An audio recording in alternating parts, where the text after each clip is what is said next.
C'était mon tour de faire la visite. Il y avait 5 étudiants de l'université.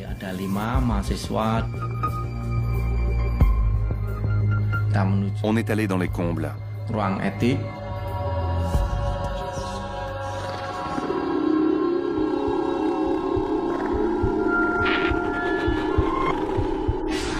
J'ai baissé les yeux et j'ai vu que ses pieds ne touchaient pas le sol.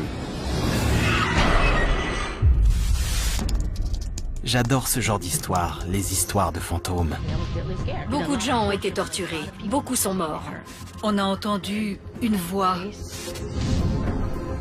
Les histoires sur des endroits soi-disant interdits, déconseillés. Je ne suis pas un chasseur de fantômes. Les peurs, les superstitions cachent toujours une autre histoire. Une histoire vraie.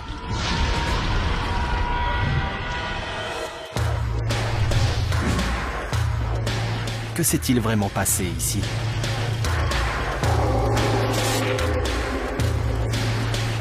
Si vous le saviez, entreriez-vous quand même?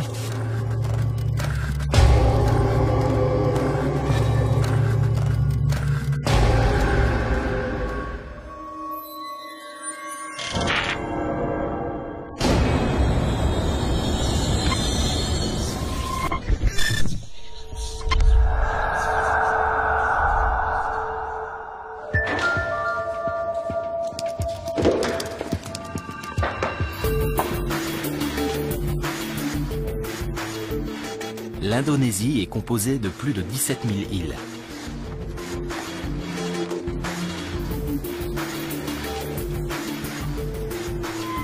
Là-bas, les croyances sont nombreuses, qu'il s'agisse de dieux, de fantômes ou de démons.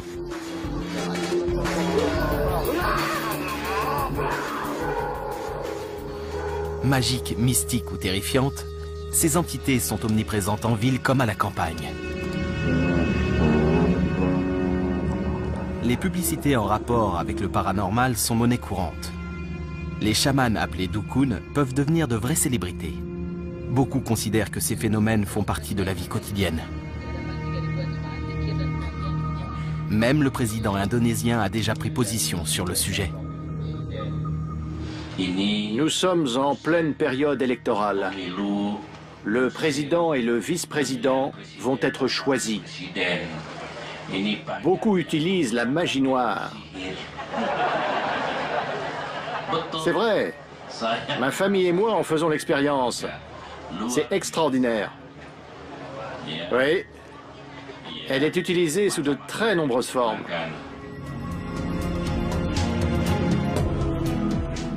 Je suis convaincu que les lieux soi-disant hantés cachent souvent une histoire qui reste encore à découvrir. Je suis venu enquêter sur un bâtiment en particulier.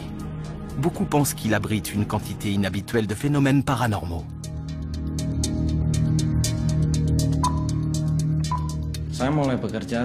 J'ai commencé à travailler comme guide au Lawang Sewu en 2007. C'est un édifice ancien. On raconte qu'il est hanté par beaucoup de fantômes.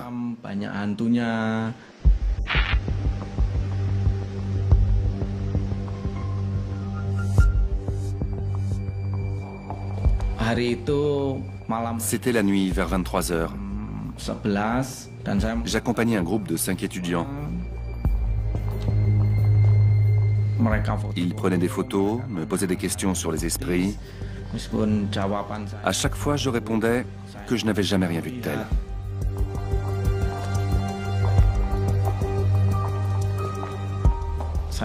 On a pris les escaliers.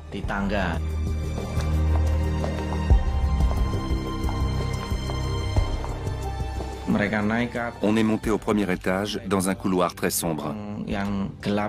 Ils ont commencé à prendre des photos et m'ont demandé de me pousser. Puis on a continué à monter les escaliers vers les combles.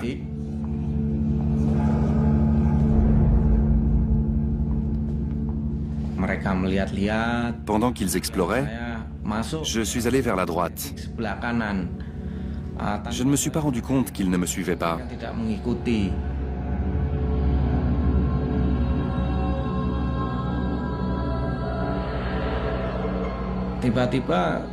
Tout d'un coup, j'ai senti quelque chose passer au bord des marches. J'ai vu une femme se diriger vers moi. Je me suis dit que ça devait être quelqu'un du groupe. Et je me suis demandé pourquoi ce n'était pas le guide qui faisait la visite.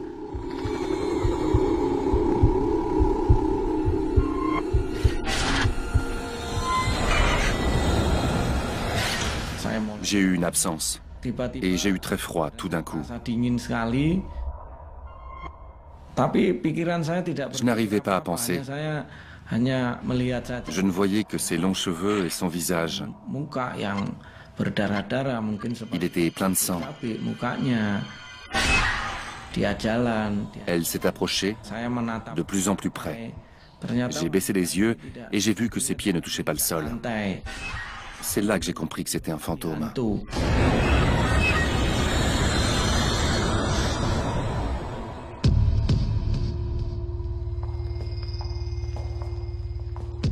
J'avais très peur.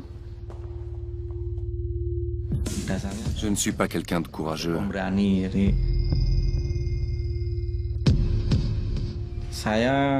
Je suis né à Java, donc je comprends la culture d'ici.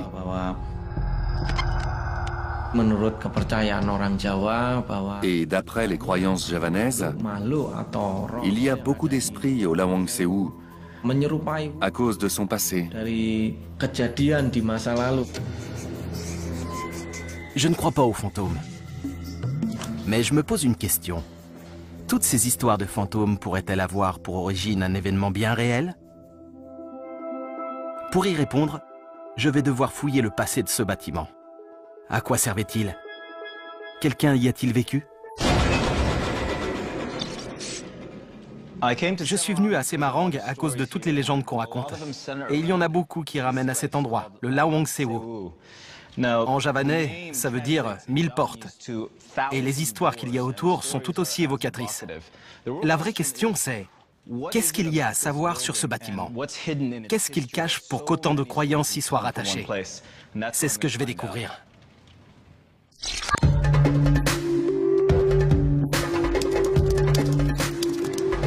Semarang, capitale de Java centrale. Ce port qui s'étend à perte de vue a plus de 1000 ans.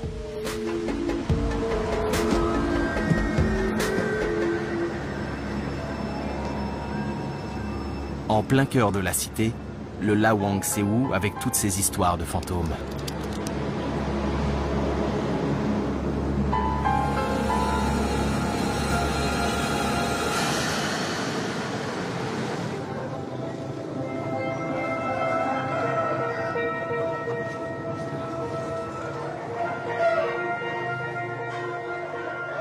L'Indonésie est le pays qui rassemble le plus de musulmans au monde.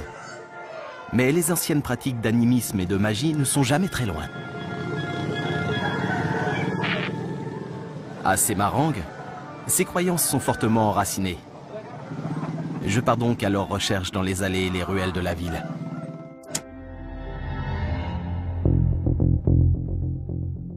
C'est un peintre médium, Andreas, qui va m'initier au monde surnaturel de Java. Il dessine et peint sa vision des dieux et des démons indonésiens sur à peu près tout ce qui lui tombe sous la main. Je sens une présence. Ici.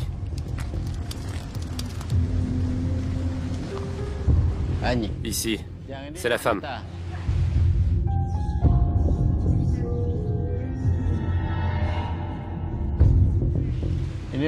Elle habitait sur la colline de Gombel.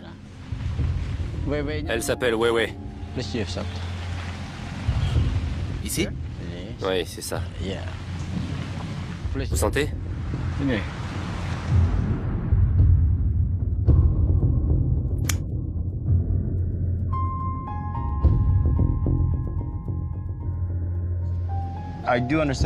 On croit beaucoup aux fantômes en Indonésie.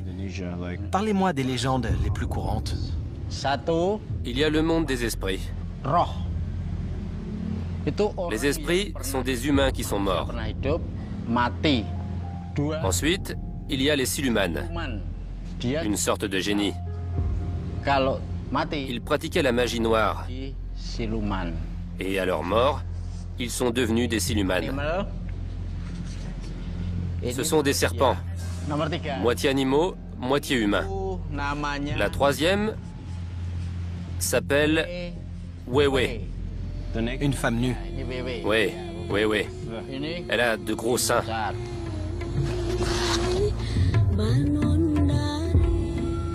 Est-ce que la plupart des Indonésiens croient aux mêmes choses que vous? Oui. Avant, tout le monde pratiquait l'animisme.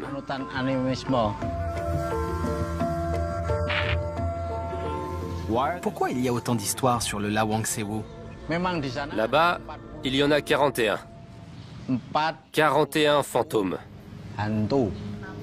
Pourquoi ils sont attirés là-bas? Là-bas, ils se sentent à l'aise, en paix. On les dérange pas.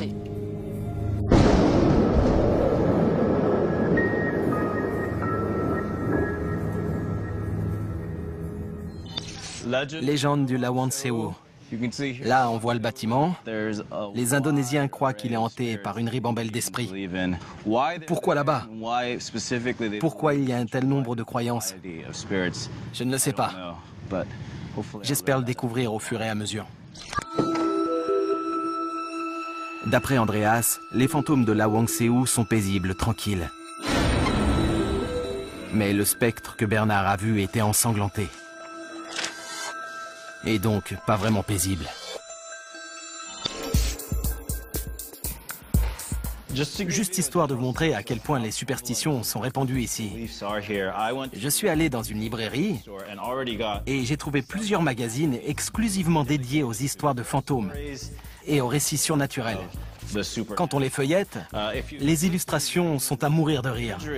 On voit des démons, des fantômes, des femmes échevelées, et ce que je préfère, des pubs pour des sorciers qui font de la magie noire. Le fait que j'ai trouvé ça en moins d'une heure dans une seule boutique vous donne une idée de la banalité de ce genre d'infos et de croyances ici.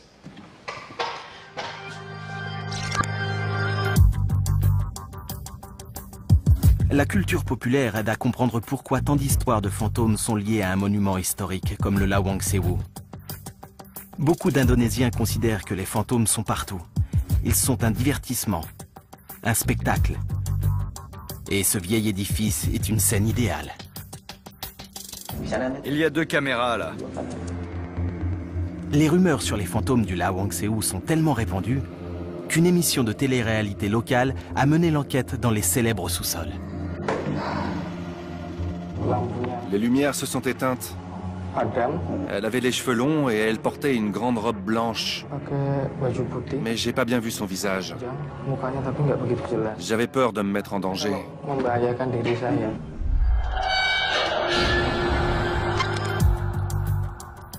Beaucoup de gens prétendent avoir observé des phénomènes paranormaux dans ces sous-sols, notamment le fantôme d'une femme en robe blanche. Ça ressemble à l'esprit qu'a vu Bernard. Pourquoi cette zone rassemble-t-elle autant de fantômes? Faut-il chercher la réponse dans le passé du bâtiment? Il n'y a qu'un moyen de le savoir. Je ne peux pas filmer? Pourquoi? Bon, bah c'est... Désolé. Le Lawang Sewu, un monument historique que beaucoup croient hanté. Laetitia, merci d'être venue. Enchantée. Je suis venu en Indonésie pour découvrir la vérité sur ces histoires. Je retrouve Laetitia, mon contact ici. Mais on m'a refusé le droit de filmer. J'espère qu'en venant avec Laetitia, la réponse sera différente. Je filme un peu le Lawang Sewu. C'est à titre privé? Pour le diffuser. Alors? Elle dit qu'on n'a pas le droit de prendre quoi que ce soit si c'est pour le diffuser. Je peux pas filmer? Pourquoi? Malgré notre insistance, c'est non. On ne peut pas? Non. Peut-être pense-t-il qu'on cherche uniquement des sensations fortes.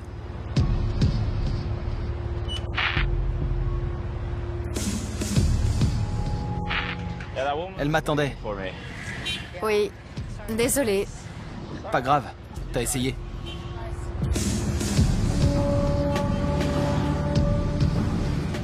Quelle qu'en soit la raison, je ne vais pas m'arrêter là. Il y a d'autres moyens de découvrir la vérité sur le Lawang Sewu, même sans entrer.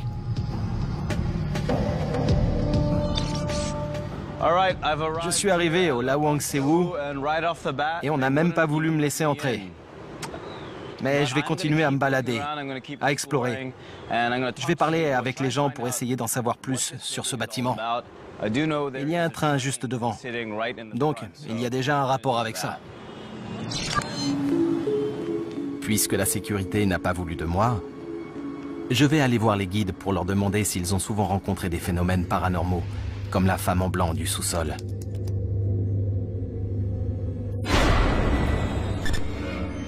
Vous travaillez au Lawang Sewu? C'est ça. Ouais. Vous pouvez me dire ce que c'est, cet endroit, ce bâtiment? Administration des trains. Trains? Des trains? Ouais. L'administration? Oui, hollandaise. Des Hollandais? C'est ça. Ah, les chemins de fer hollandais. Ouais, Une seconde, j'ai mon interprète sous la main. d'accord. Laetitia, Salut Joe, qu'est-ce que je peux faire pour toi? je discute avec des messieurs devant le Lawang Sewu et ils vont peut-être pouvoir me renseigner. Tu pourrais leur demander s'ils ont entendu parler d'apparitions ou d'histoires de fantômes?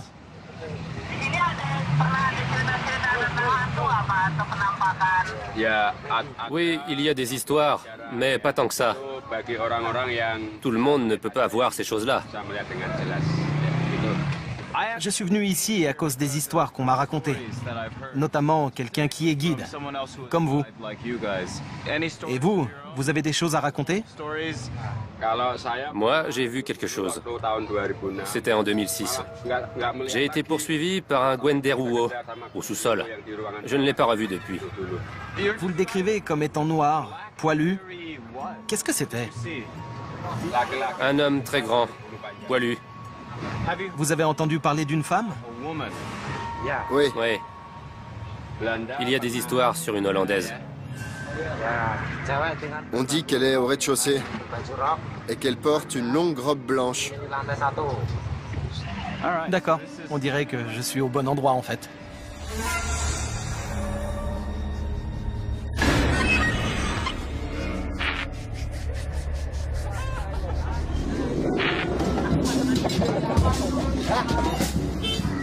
Je comprends pourquoi les responsables du Lawang Sewu étaient inquiets à l'idée de me laisser accéder au monument. Encore un type avec son appareil, venu colporter des rumeurs sur de faux fantômes. On dirait que tout le monde a une histoire paranormale à raconter sur cet endroit.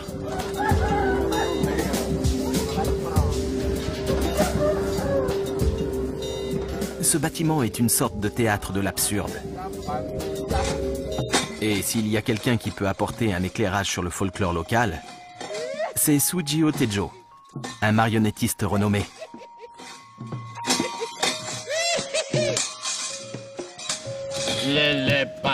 Lelepa, panganane iwa entah. Lalapani prabanguya, tak pangandeng kulon noma, apa centit lololo, tak pangandeng kulon noma. Sujio, vous pouvez me parler un peu de votre art? C'est le Wayang Kulit. Sur la droite, il y a le côté blanc et sur la gauche, le côté sombre, qui représente les fantômes, les mauvais esprits, etc. Pourquoi on l'appelle Wayang? Wayang veut dire Bayangan, c'est-à-dire ombre. Ombre. Ombre.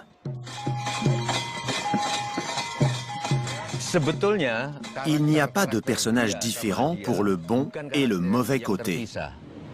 Ça veut dire que les deux, le positif et le négatif, sont potentiellement présents dans une même personne.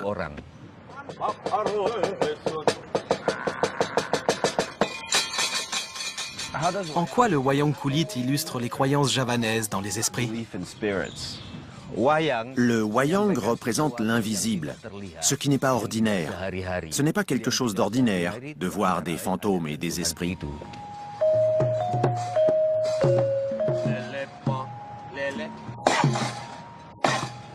On est très influencé par l'islam.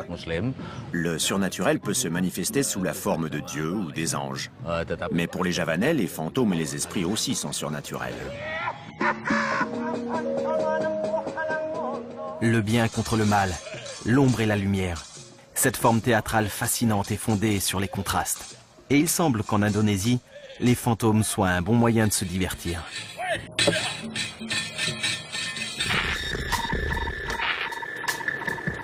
Je tourne à nouveau mon attention sur les légendes du Lawang Sewu. Et je me pose la question suivante. Au-delà du simple divertissement, est-il possible que les origines néerlandaises du monument aient inspiré ces esprits perturbés? Oui, hollandaise. Des Hollandais. C'est ça. Ah, le chemin de fer hollandais. L'histoire d'un des guides parlait d'une dame hollandaise. Ce qui n'est pas étonnant quand on sait que le bâtiment a été construit par des Néerlandais. Je m'appelle Nourianto et j'enseigne le droit à l'université de Semarang. J'aime l'univers du surnaturel.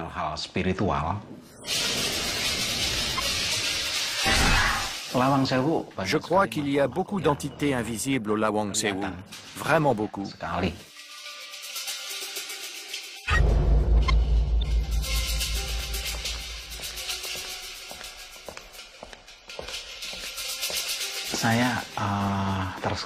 Une fois, j'ai rencontré un fantôme magnifique.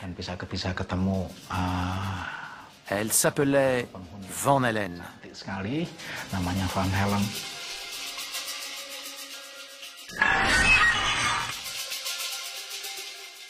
La première fois que je l'ai vue, elle était assise, seule, en silence. Elle était en larmes. Elle se trouvait sur le balcon du premier étage, assise sur un fauteuil à bascule. Elle sanglotait.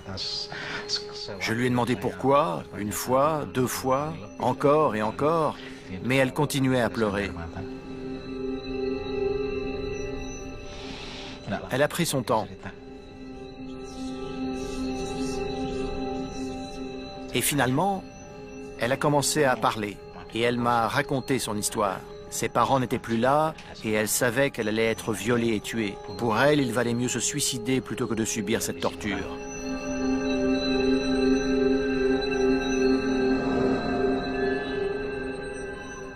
Pour moi, Van Helen est une bonne entité. J'ai pitié d'elle.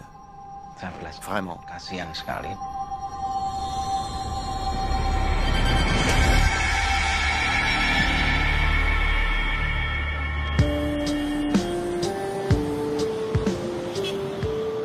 D'après Nourianto, ce fantôme néerlandais était désespéré et craintif.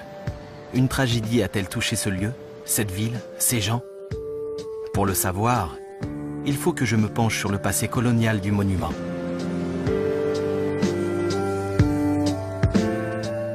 Les Néerlandais sont arrivés en Indonésie au XVIe siècle. Ils ont plus ou moins contrôlé le pays pendant environ 300 ans.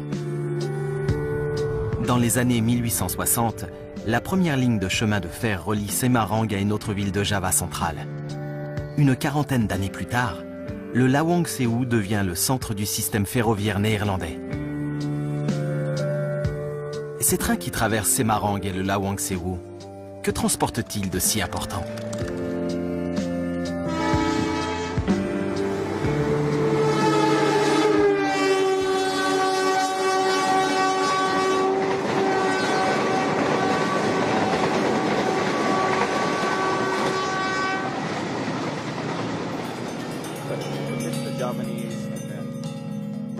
Joko, un expert des transports, connaît tout ça en détail. Ces trains, que transportent-ils de si important?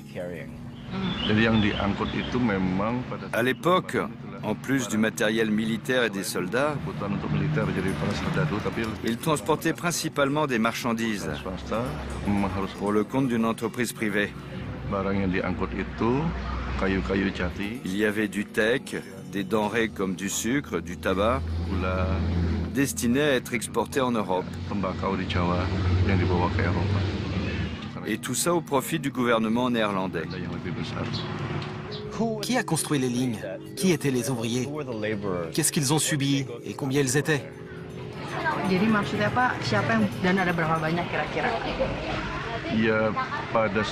Le système en place était celui du rodi, le travail forcé. Les ouvriers n'étaient pas payés pour construire ces voies ferrées. Et tout le long du tracé, on a forcé les villageois à participer aux travaux.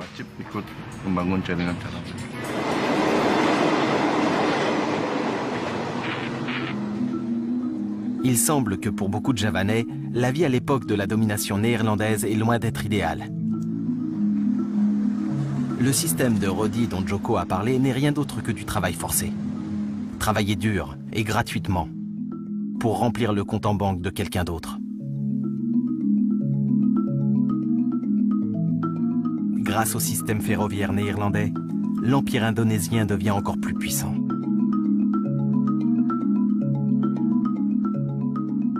Des produits très demandés transitent depuis les plantations, à l'intérieur des terres jusqu'à Samarang, où elles sont expédiées par bateau pour répondre à une demande internationale grandissante. Plus l'acheminement est rapide, plus vite l'argent rentre dans les caisses. Et plus les profits augmentent, plus le ressentiment des Indonésiens croît lui aussi. Je suis au centre des archives et j'ai visionné des images, sûrement prises par les Néerlandais, qui montrent à quel point leur réseau ferroviaire était développé. Ce qui est intéressant, c'est que dans ces documents, les conditions, la dure réalité que connaissaient les ouvriers sont montrées comme secondaires. C'étaient tous des gens de la région, des Indonésiens, qui ont bâti à la sueur de leur front une machine financière d'une ampleur incroyable. Ce film illustre clairement l'importance du Lawang Sewu, le centre névralgique où arrivent les denrées en provenance des plantations de Java. Il montre aussi à quel point, à l'époque, l'Indonésie est un paradis pour les colons.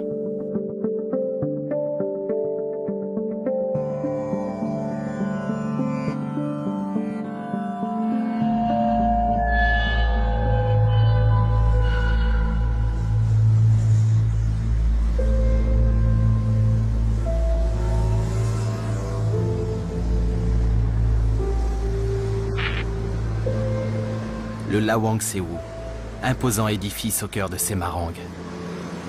Dans les années 1900, il est le symbole du pouvoir politique et économique néerlandais. Les vestiges de l'Indonésie batave sont toujours bien visibles.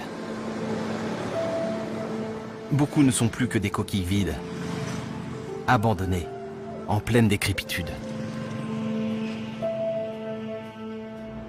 Dans la ville de Semarang, on retrouve facilement l'architecture, la présence coloniale néerlandaise. Ce qui est clair, c'est que rien ici n'est amoureusement entretenu. C'est à se demander dans quelles circonstances l'Empire hollandais est tombé.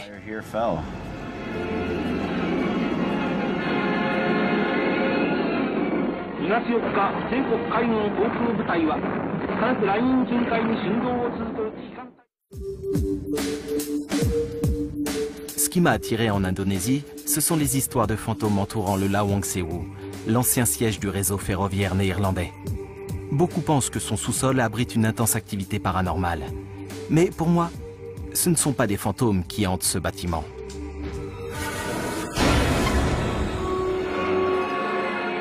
C'est son passé. En 1941, la guerre atteint le Lawang Sewu et les habitants de Semarang. La guerre mondiale va tout changer. Les Japonais attaquent et ne font pas de quartier. Les colons néerlandais sont renversés.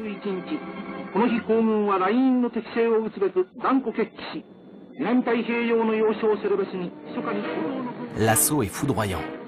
En moins de 2 semaines, les Japonais prennent le contrôle de Java. Que font alors les nouveaux maîtres des lieux? Qu'arrive-t-il aux Néerlandais?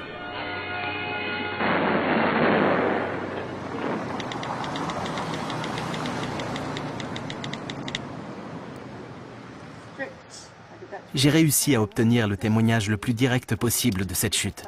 Anna est la petite fille d'un colon qui a vécu cette période.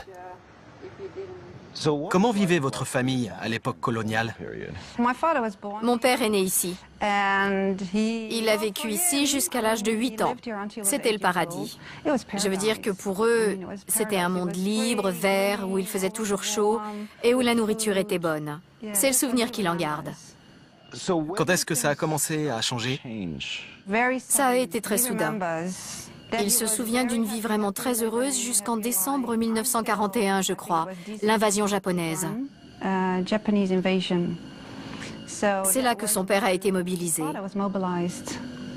Il a été emmené. Il devait travailler pour les Japonais. 4 ans plus tard, en 1945, la famille a reçu une lettre annonçant qu'il était mort, sur le chemin de fer birman. Donc oui, il a perdu son père. Heureusement, mon père, lui, n'a pas été enfermé dans un camp. Mais ils ont dû se cacher. Les camps de prisonniers, qu'est-ce que vous savez de ça? C'était vraiment horrible. Les Japonais regroupent quelques 130 000 Néerlandais et les enferment dans des camps d'internement. Beaucoup souffrent de la famine et de maladies. Des milliers mourront.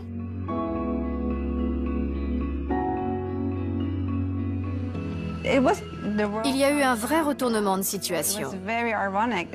C'était très ironique que les Européens et les Eurasiens, qui étaient au sommet de la société coloniale, échouent aux positions les plus basses dans les camps de concentration.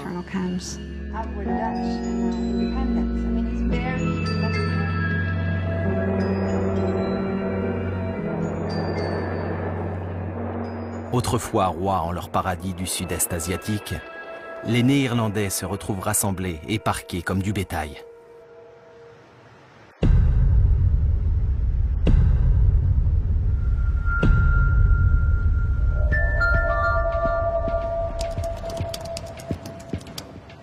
On leur donne des cartes d'identification, autant de vies fichées, et dont beaucoup vont bientôt s'achever. Il y a ici des centaines de tombes néerlandaises.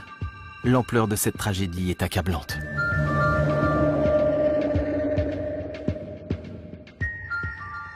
Je suis dans le cimetière néerlandais de Semarang. Et si vous regardez derrière moi, vous pourrez vous faire une idée du nombre de gens qui sont morts ici.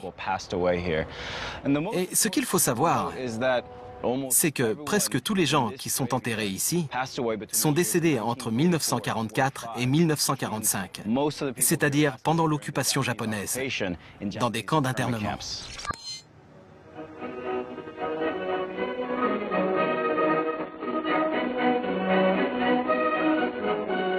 Pour les Hollandais, la fête est finie.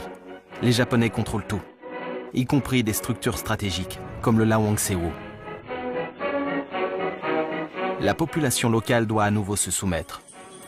L'historien Yang Kitio, qui est né et a grandi à Semarang, connaît bien les événements de cette période. Comment les Indonésiens ont réagi face à l'armée japonaise? À ce moment-là, ils étaient contents. Ils pensaient que leur sort allait s'améliorer par rapport à ce qu'ils avaient vécu sous le joug hollandais. Quelle ironie pour les Néerlandais de voir les Indonésiens accueillir à bras ouverts leur nouveau maître. Mais Yongki explique que l'euphorie est de courte durée. Les Japonais comptent bien diriger l'Indonésie à leur façon. Et ils sont encore plus impitoyables que les Hollandais.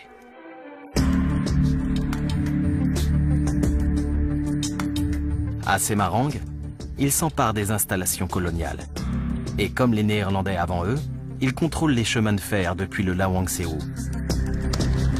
D'après certaines rumeurs, ils utilisent les sous-sols du bâtiment pour emprisonner et torturer. Je me demande si c'est vrai, et si c'est pour ça que certains croient que les lieux sont hantés. Je demande à Yongki ce que les Japonais ont fait du Lawangsewo. Beaucoup de gens évoquent les sous-sols. Ils disent qu'il y a des chambres spéciales. En fait, elles étaient utilisées pour enfermer des prisonniers à l'époque coloniale hollandaise. Ces pièces existaient déjà sous leur domination. Ensuite, les Japonais les ont aussi utilisées pour torturer les insurgés qu'ils avaient fait prisonniers. Elles ont toujours été là. Mais l'usage qui en a été fait ensuite était pire, bien plus cruel.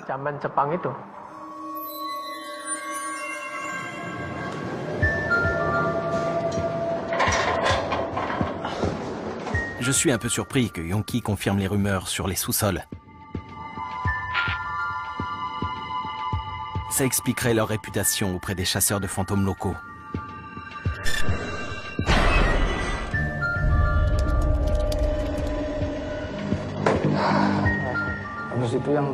Elle avait les cheveux longs et elle portait une grande robe blanche.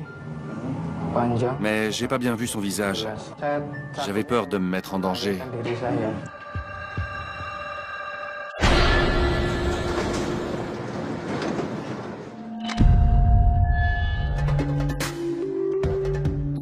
Je ne peux pas accéder moi-même au sous-sol du Lawang Sewu. Je me rends donc au centre des archives pour chercher des éléments qui pourraient confirmer ce que Wonki m'a dit sur les cellules.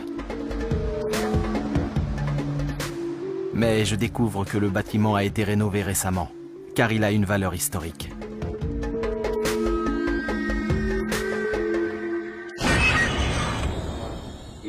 Je contacte Albertus Criswandono, un architecte qui a travaillé sur ce projet. D'après certaines rumeurs, les sous-sols ont servi de prison. Vous pensez que c'est vrai? Que les sous-sols ont servi de prison? Moi, je pense que c'est possible. D'après M. Criswandono, sous l'occupation japonaise, la situation est chaotique et des heurts éclatent autour du Lawang Sewu. Lui aussi pense que des insurgés ont été emprisonnés dans les sous-sols du bâtiment. C'était un contexte très difficile. Beaucoup de gens se battaient autour de Lawang Sewu. Des Hollandais, des Indonésiens. Et les Japonais ont arrêté tous ceux qui s'opposaient à eux et ont transformé les sous-sols en prison.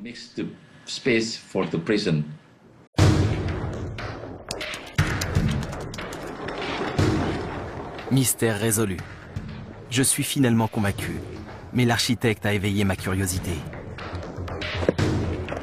Il a évoqué ce qui semble avoir été une bataille importante. La voici.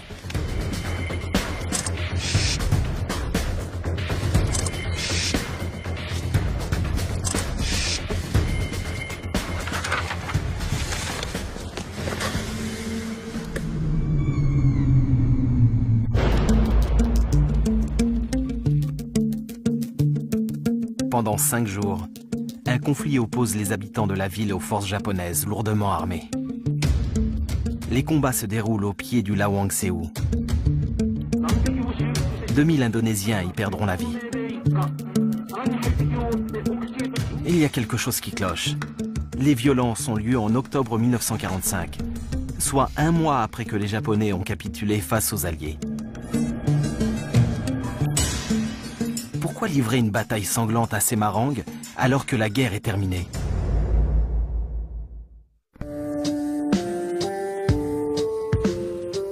Le Lawang Sewu est un bâtiment au passé riche en histoire. Je suis venu enquêter sur des rumeurs qui le disent hanté. Pour moi, ces histoires de fantômes ne sont justement que des légendes. Ce que je cherche vraiment, c'est ce qui a pu arriver par le passé.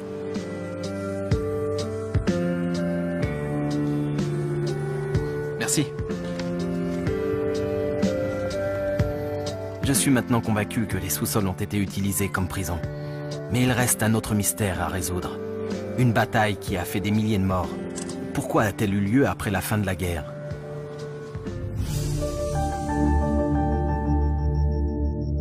Je découvre alors l'origine du conflit. De jeunes combattants indonésiens demandent que l'armée japonaise rende les armes. Les forces présentes refusent. Et la situation dégénère rapidement.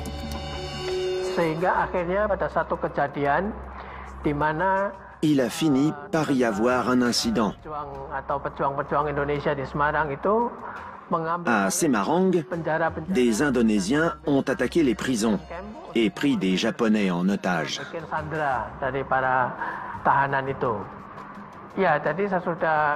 Les soldats en question ont été enfermés dans la prison de Bulu. Et par la suite, le commandant Kido a été informé qu'ils avaient été sauvagement assassinés.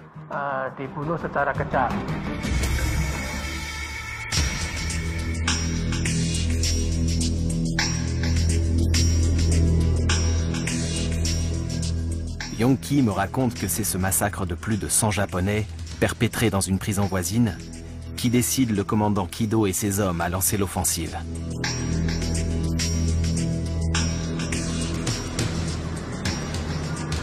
S'il avait accepté de rendre les armes, le bain de sang aurait été évité. Pourquoi le commandant Kido a refusé? Il voulait obéir à son supérieur, qui était à Jakarta. Il avait reçu pour ordre de rendre les armes aux Alliés, et à personne d'autre.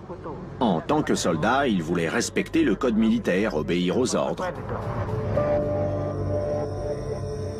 Quelles que soient ses raisons pour le peuple de Semarang, cette fin a un goût amer.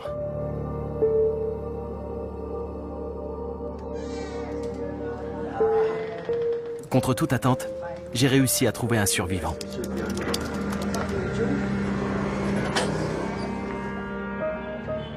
Je suis allé à Semarang et j'ai essayé d'en savoir un peu plus sur l'histoire de Lawang Sewu. À ce que j'ai compris, vous étiez à la bataille de Semarang. Je suis un vétéran. Je suis le responsable de l'association des anciens combattants de la bataille de Semarang. Et je suis retraité de la police. Quand les combats ont éclaté, quelle est la première chose que vous avez faite? Mon commandant nous a demandé « Qui veut se battre ?» J'ai levé la main et j'ai dit « Moi !» J'étais jeune et je pensais que je me devais d'être un policier responsable. Il faut être brave ou mourir. Quel genre d'armes vous aviez? Comment vous vous défendiez? On était de la police, donc on avait tout un arsenal. Les plus jeunes n'avaient que des lances en bambou. Combien de camarades des forces spéciales et de jeunes Indonésiens sont morts dans cette bataille? Des milliers. Les Indonésiens se sont battus avec acharnement. Des milliers y ont laissé la vie. Les forces alliées ont ensuite pris le contrôle du territoire. Et l'Indonésie est repassée sous domination néerlandaise. Après, les Hollandais sont revenus occuper le pays. Les Indonésiens comme Sudiono ont payé leur liberté au prix fort. À l'intérieur du Lawang Sewu, une colonne est dédiée aux jeunes hommes morts pendant la guerre contre le Japon.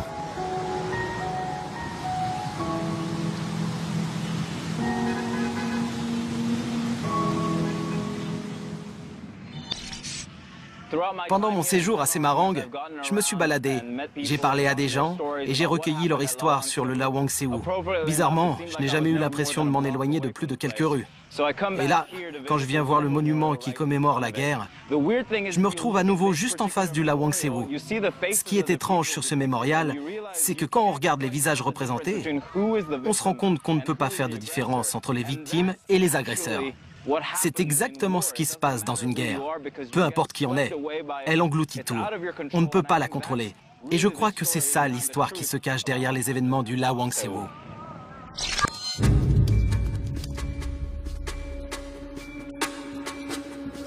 J'ai commencé mon enquête avec cette question. Pourquoi autant de gens croient-ils que le Lawang Sewu est hanté? Qu'est-ce qui s'est vraiment passé là-bas?